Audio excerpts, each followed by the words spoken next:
Hello friends, मैं JP Gupta समृद्धि online classes में आपका स्वागत करता हूं।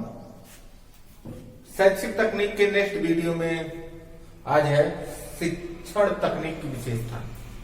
अभी पिछले वीडियो में हमने पढ़ा कि फॉर्म ऑफ एजुकेशनल टेक्नोलॉजी, मतलब शैक्षिक तकनीक के कौन कौन से फॉर्म है, कौन कौन से रूप हैं या कौन कौन से प्रकार हैं। तो उसके अंतर्गत 4 प्रकार की बात हमने कल की थी। शिक्षण तकनीक, अन्वेषण तकनीक, व्यवहार तकनीक और अन्वेषण प्रारूप, ये 4 प्रकार की बात की थी। उसमें से पहला हम डिस्कस कर रहे हैं कि शिक्षण तकनीक की क्या है। शिक्षण तकनीक के बारे में कल हमने थोड़ा सा डिस्कस किया था कि व्हाट इज टीचिंग टेक्नोलॉजी, शिक्षण तकनीक है क्या। जैसा अभी उसमें भी बताया गया था कि शिक्षण का मतलब ये होता है एक प्रकार से प्रशिक्षण देना, शिक्षण देना, अगर अर्थ की बात देखा जाए। और टेक्नोलॉजी मतलब तकनीक का हमने बताया था कि मशीनों यंत्रों का किसमें शिक्षा में प्रयोगी तकनीक है। तो शिक्षण को प्रभावशाली बनाने के लिए जो हम माध्यम का प्रयोग करते हैं वह क्या है, शिक्षक तकनीक है, शिक्षण तकनीक है। कल हम डिस्कस किया था इस पर काफी कि शिक्षण तकनीक क्या है, साथ साथ उसकी क्या मान्यताएं हैं, एजम्पशन क्या क्या है या अवधारणाएं क्या क्या है। और आज हम बात करते हैं शिक्षण तकनीक की क्या क्या विशेषताएं। पहले हम विशेषताओं की बात करेंगे, फिर इसके पाठ्य वस्तु के बारे में भी अध्ययन करेंगे। तो देखते हैं शिक्षण तकनीक क्या क्या विशेषताएं हैं। पहली विशेषताओं का अगर देखा जाए तो शिक्षण तकनीक में ज्ञानात्मक, भावात्मक, क्रियात्मक तीनों प्रकार के उद्देश्यों की प्राप्ति की जाती है। कहने का तात्पर्य है कि शिक्षण तकनीक के द्वारा बालक के ज्ञानात्मक, भावात्मक, क्रियात्मक तीनों प्रकार के जो शिक्षण उद्देश्य है उनकी प्राप्ति की जाती है। यहाँ ध्यान रखिएगा, तीनों प्रकार के शिक्षण उद्देश्य की। आगे हम और भी रूप पढ़ेंगे अन्वेषण में, उसमें सिर्फ ज्ञानात्मक उद्देश्य की पूर्ति की जाती है। लेकिन इसमें जो है शिक्षण तकनीक की बात करा जाए तो शिक्षण तकनीक के अंदर ज्ञानात्मक, भावात्मक और क्रियात्मक बालक के तीनों प्रकार के उद्देश्यों की प्राप्ति की जाती है। क्योंकि शिक्षण के द्वारा बालक को ज्ञान भी दिया जाता है, उसके व्यवहार में भी लाया जाता है। जो ज्ञान दिया जाता है वो अपने भावनाओं में उसको उतार सके, उसका अपने दैनिक जीवन में प्रयोग कर सके तथा उसके आचरण में वो परिलक्षित हो। ये सब चीजों का ध्यान दिया जाता है शिक्षण के अंतर्गत जब तकनीक द्वारा हम शिक्षण देते हैं। तो ये इसका शैक्षिक तकनीक में तीनों प्रकार के उद्देश्यों की प्राप्ति की बात की गई है। और अगर कहा जाए नेक्स्ट की विशेषताएं, तो इसमें पाठ वस्तु के स्वरूप और संप्रेषण के स्वरूप में समन्वय स्थापित किया जाता है। जो पाठ वस्तु का स्वरूप है और जो संप्रेषण मतलब कम्युनिकेशन 2 वे होता है। कम्युनिकेशन का मतलब जो हम आपसे बात कर रहे हैं, आप हमसे बात कर रहे हैं, जो क्रिया हो रही है, अपने विचारों का आदान प्रदान जो हो रहा है वही कम्युनिकेशन। विचारों, भावनाओं का जो आदान प्रदान हो रहा है जिस भी माध्यम से हो रहा है, यहाँ तो शब्दों के माध्यम से हो रहा है, तो वो क्या कहलाता है, विचारों भावनाओं का आदान प्रदान संप्रेषण कहलाता है या कम्युनिकेशन कहलाता है। इंग्लिश में कम्युनिकेशन कहेंगे, हिंदी में संप्रेषण। तो वही कह रहा पाठ वस्तु के स्वरूप, उसका स्वरूप क्या है। और बच्चों के साथ हम शिक्षण के अंतर्गत हमने बताया था कि शिक्षण तभी होगा जब छात्र और शिक्षकों के बीच अंतःक्रिया हो। अंतःक्रिया होने के लिए संप्रेषण जरूरी है। संप्रेषण के तहत दोनों के बीच अंतःक्रिया होगी। तो वही चीज कह रहा, पाठ वस्तु के स्वरूप के अनुसार दोनों के बीच अंतःक्रिया होगी तो उनके बीच समन्वय स्थापित करता है क्या, शिक्षण तकनीक की अच्छा मेल बन सके। शैक्षिक तकनीक में जो है दार्शनिक, सामाजिक, मनोवैज्ञानिक और वैज्ञानिक सिद्धांतों तथा नियमों का प्रयोग किया जाता है। कहने का हमने ये बताया था कि शिक्षण में कौन कौन से दार्शनिक, सामाजिक, मनोवैज्ञानिक, वैज्ञानिक, इन सभी प्रकार के, इन सभी के सिद्धांतों, इन सभी के नियमों, इन सभी के नियमों आदि का प्रयोग किसमें, शिक्षण में होता है। तो वही क्या कहलाती है, शिक्षण तकनीक। तो इसीलिए कहा गया है कि दार्शनिक, सामाजिक, मनोवैज्ञानिक, वैज्ञानिक सभी प्रकार के नियमों का प्रयोग किया जाता है। इसमें स्मित स्तर से चिंतन स्तर तक के शिक्षण की व्यवस्था होती है। मतलब 3 स्तर की शिक्षण होती है, स्मित स्तर, बोध स्तर और चिंतन स्तर। तो तीनों स्तर की शिक्षण की व्यवस्था होती है। मेमोरी लेवल, अंडरस्टैंडिंग लेवल और रिफ्लेक्टिव लेवल, 3 लेवल। तो तीनों प्रकार के जो चिंतन है इसकी व्यवस्था या इस प्रकार की शिक्षण इसमें होती है, शिक्षण तकनीक के अंतर्गत किया जाता है। शिक्षण तकनीक का संबंध अदा, प्रतिक्रिया तथा प्रदा तीनों पक्षों में होता है, तीनों पक्षों से आता है। अदा मतलब input, process and output, input, process and output, मतलब इसका संबंध इनपुट से भी है, प्रोसेस से भी है और आउटपुट से भी है, तीनों प्रकार से, कि हम क्या बच्चों के अंदर क्या देना चाह रहे हैं, क्या दे रहे हैं, बच्चे उसको किस तरह से देने का प्रारूप क्या हो रहा है, और बच्चे के द्वारा देने के बाद उसका क्या आउटपुट निकल रहा है, बच्चों में अपेक्षित परिवर्तन हो रहा है नहीं हो रहा, उद्देश्य के अनुसार परिवर्तन हो रहा है नहीं हो रहा, उन सभी का अध्ययन इसके द्वारा किया जाता है।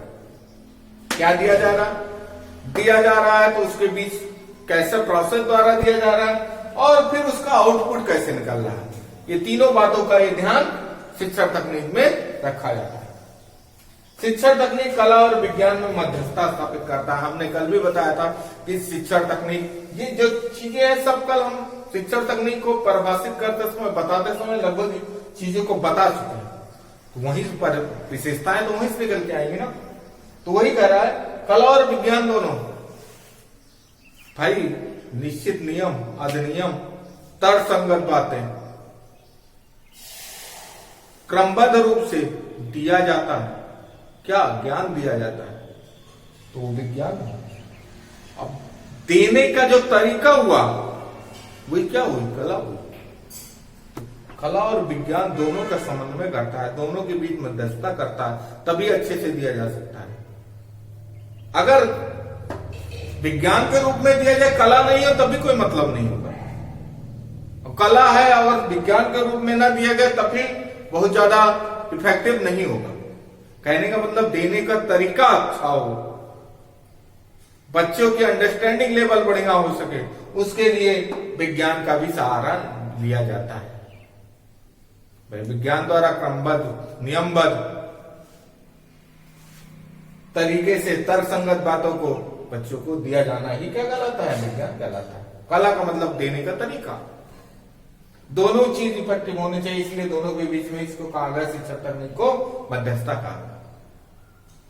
ये तकनीक विज्ञान के द्वारा हो जाती है, शिक्षण कला के द्वारा हो जाती है। या शिक्षकों को अपने छात्रों का व्यवहार नियंत्रित करना सिखाती है तथा आवश्यकता अनुसार परिमार्जन भी करती है।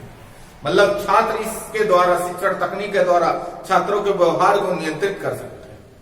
कहने का मतलब है नियंत्रित करने का मतलब जिस प्रकार का व्यवहार चाहते हैं उस प्रकार का व्यवहार उसमें ला सकते हैं, वैसे व्यवहार करने के लिए बच्चों को प्रेरित कर सकते हैं, वैसे व्यवहार बच्चों के अंदर डेवलप कर सकते हैं जैसा वो चाहते हैं। इसीलिए कहा व्यवहार को नियंत्रित करने का मतलब अपने अकॉर्डिंग या उद्देश्यों के अकॉर्डिंग बच्चों के व्यवहार को परिवर्तित कर सकते हैं। वही कर रहा है, आवश्यकता अनुसार उनमें परिमार्जन, आवश्यकता अनुसार उनमें विकास भी कर सकते हैं। जो उनका व्यवहार है उसको सही डायरेक्शन में मोड़ सकते हैं, साथ साथ उसमें परिवर्तन भी ला सकते हैं अगर जरूरत हो। तो वही चीज कर रहा है शिक्षण तकनीक के माध्यम से।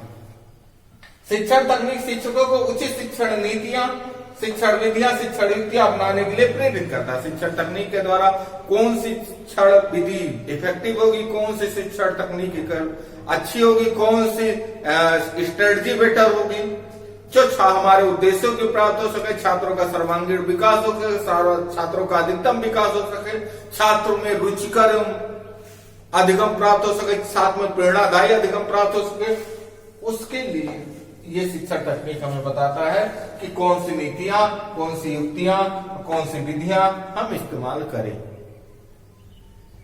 शिक्षण तकनीक शिक्षण की विषय वस्तु में तारतम्यता स्थापित करता है।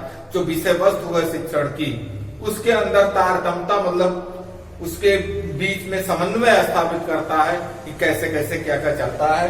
आगे हम विषय वस्तु की बात करने जा रहे हैं कि क्या है शिक्षण की विषय वस्तु, शिक्षण तकनीक की। तो देखते हैं शिक्षण तकनीक का विषय वस्तु।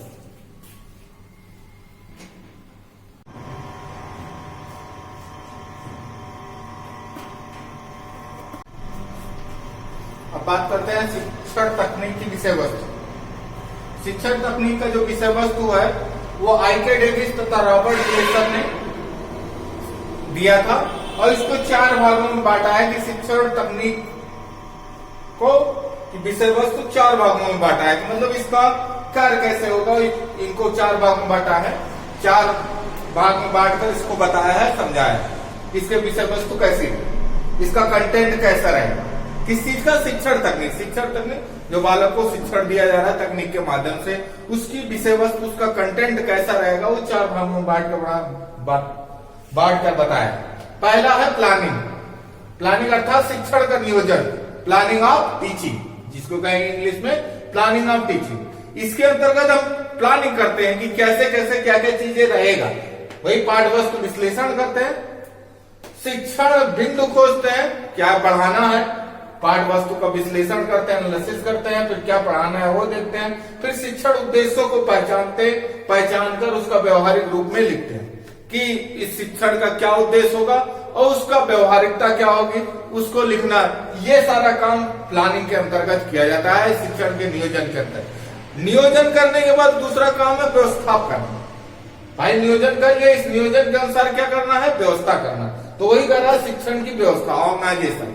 पहले प्लानिंग करना कि क्या इसका उद्देश्य होगा, क्या इसका शिक्षण बिंदु होगा, पाठ्यवस्तु कैसी होगी, ये सारी चीजें हम पहले डिसाइड कर लेते हैं नियोजन में।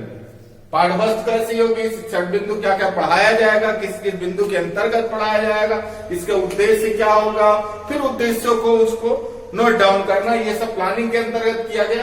प्लानिंग के बाद आया व्यवस्थापन, मतलब उसको व्यवस्था, उद्देश्यों की प्राप्ति, जो उद्देश्य हमने निर्धारित किए यहाँ पर पहचान कर लिखे हैं प्लानिंग में, तो उसी तरह उद्देश्यों की प्राप्ति शिक्षण विधियों, प्रविधियों, युक्तियों, शिक्षण सहायक सामग्री, अनुदेशन नियमों, इन सब की व्यवस्था करना। अब प्लानिंग बन गई। इस प्लानिंग के अंतर्गत जो भी उद्देश्य इसमें निर्धारित किए गए, उस उद्देश्यों की प्राप्ति के लिए कौन सी शिक्षण विधि सही होगी, कौन सी शिक्षण युक्तियां सही होंगी, कौन सी प्रविधियां लगाई जाए, क्या क्या सहायक सामग्री का प्रयोग किया जाए, कौन सी अनुदेशन तकनीक ली जाए, कौन सा नियम लगाया जाए, ये सब व्यवस्था कर की जाती है। दूसरा स्टेप कहलाता है व्यवस्थापन, ऑर्गेनाइजेशन। उद्देश्य के अकॉर्डिंग इसकी व्यवस्था की जाती है। जैसा उद्देश्य है, जैसा शिक्षण बिंदु है, जैसा कंटेंट है, उसके अकॉर्डिंग हम शिक्षण विधियों, प्रविधियों, युक्तियों, टीचिंग एड्स, इन सब चीजों का चयन करते हैं। करने के बाद फिर मार्गदर्शन, मतलब लीडिंग करना, उसको वहां बिठाए रखना, प्रोसेस करना। तो वही चीज कह रहा है, प्रोसेस एक प्रकार से जैसे कहते हैं ना लीडिंग, शिक्षण का मार्गदर्शन मतलब शिक्षण देना। उसके अंतर्गत, इसके अंतर्गत समुचित संप्रेषण एवं प्रेषण की विधियों का उपयोग करता है। शिक्षक क्या करता है, समुचित शिक्षण विधियां, मतलब जो अच्छी है, उस प्रेरणा की विधियों को, संप्रेषण की विधियों का प्रयोग करता है, मतलब चुनाव करके उनका उपयोग करता है। वो कौन कौन सी मोटिवेशनल विधि है, वो कौन कौन सा संप्रेषण तरीका है बढ़िया, जो छात्रों को बांधे रखे, जिससे क्या कर सके, ऐसी समुचित विधियों, संप्रेषण की, अप्रेरण की प्रयोग करता है, जिससे छात्र पढ़ने के प्रति प्रेरित हो सके। प्रेरित होने के साथ साथ कक्षा शिक्षण में रुचि लेते हुए पूरे क्लास में बंधे रहे। ऐसा ना हो कि पूरे कालांश में आधे समय तो उसका मन कहीं और जा रहा है, आधे समय के तो शिक्षण प्रभावशाली नहीं होगा।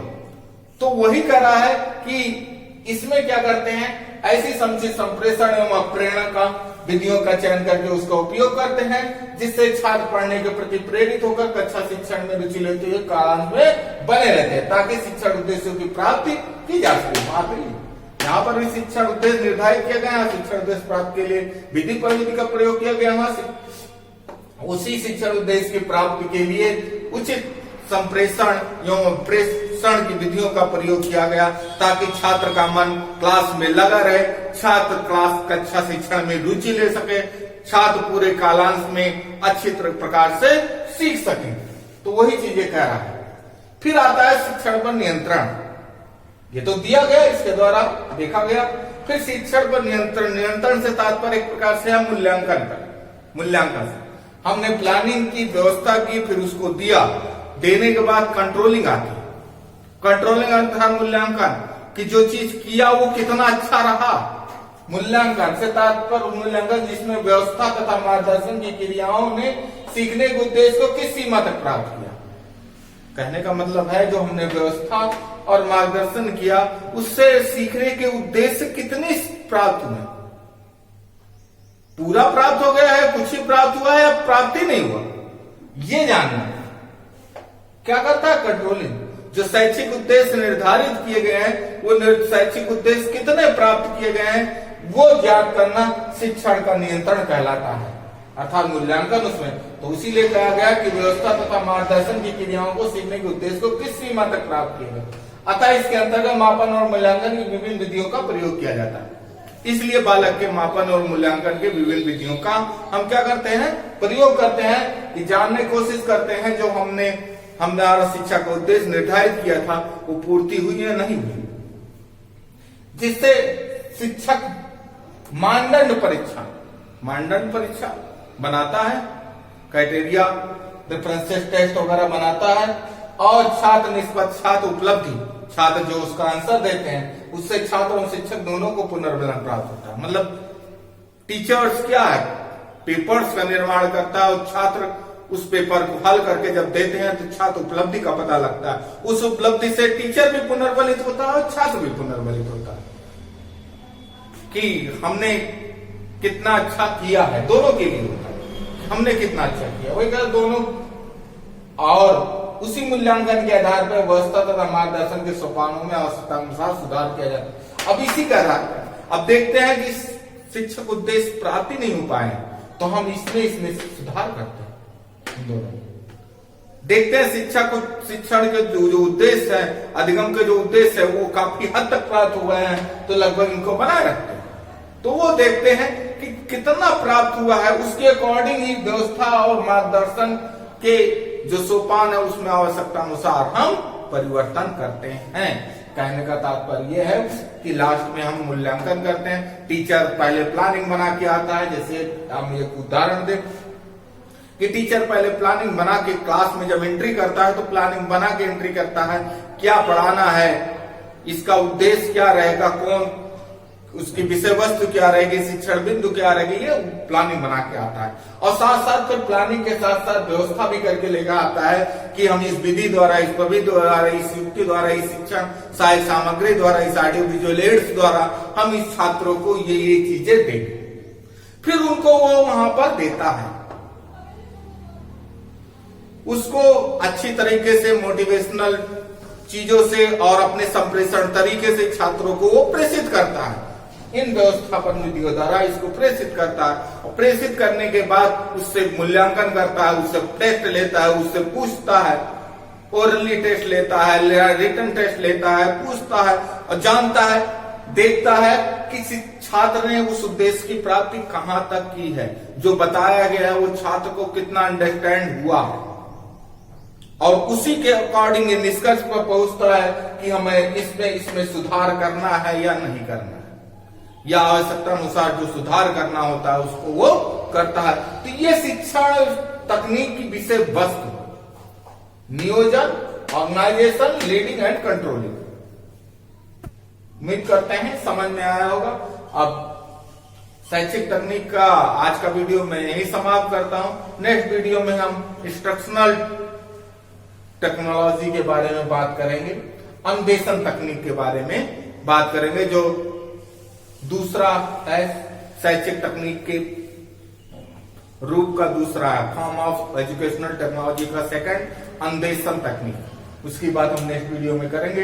वीडियो पसंद आया हो तो लाइक करिए, कमेंट करिए, शेयर करिए, सब्सक्राइब करिए और फीडबैक के लिए कमेंट जरूर कीजिएगा। लाइक अगर देखते हैं आप तो लाइक या डिसलाइक जरूर करिएगा। पसंद आए तो लाइक करिए, लाइक करना मत भूलिए, ऐसे इस प्रकार का निशान होता है उसमें, इसलिए लाइक जरूर करिएगा। इसी के साथ वीडियो समाप्त करते हैं। धन्यवाद।